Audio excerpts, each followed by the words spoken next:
She thought this would be like any other argument, loud, emotional, predictable.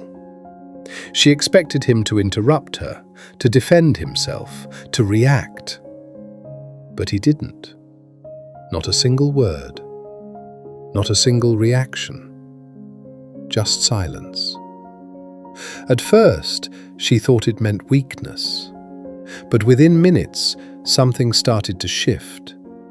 And she didn't realize it yet, but she was the one losing control. This didn't start that day. The tension had been building for a while. Short replies, ignored messages, small things that slowly added up. And now it all came out at once. She spoke faster, harsher, more emotional. But she wasn't really trying to explain. She was trying to get a reaction. Because in any conflict, reaction is control. If someone reacts, you influence them. If they argue, you control the dynamic. If they defend themselves, you apply pressure. But if there is no reaction, control disappears.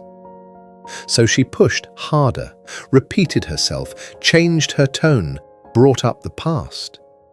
Because silence started to feel like disrespect, like he didn't care, like he wasn't even taking her seriously. And that's where it got worse. Because no matter what she did, his state didn't change. Same posture, same calm face, same silence. And suddenly, that silence became louder than her words. Here's what most people don't realize. Silence in a conflict doesn't just remove sound, it removes feedback. And without feedback, the brain gets confused.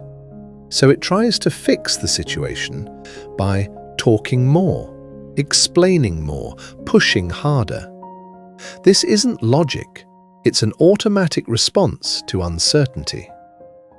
At some point, she stopped. Not because she was done, but because something felt off. She started watching him, trying to understand, why isn't he reacting?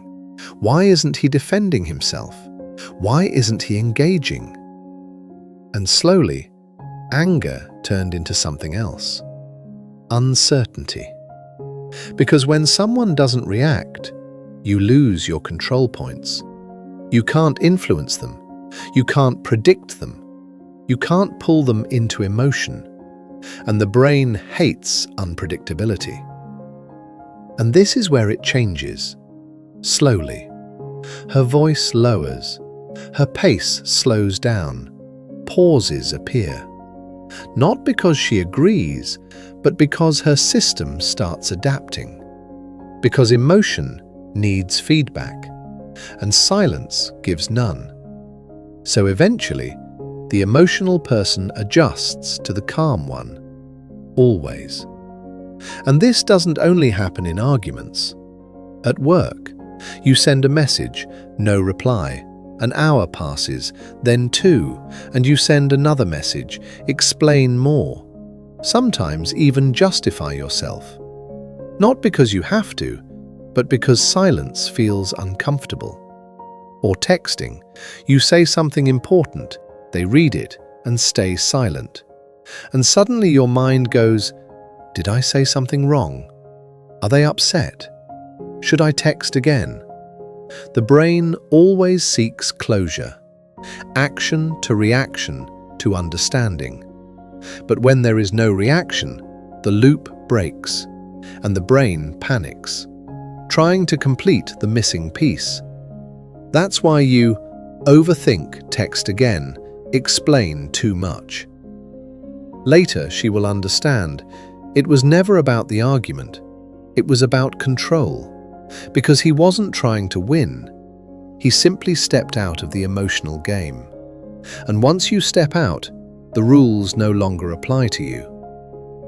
And here's the truth, this isn't just a story, it happens every day. And sometimes, the most powerful response is no response at all. Because the moment you stop reacting, You stop being controlled.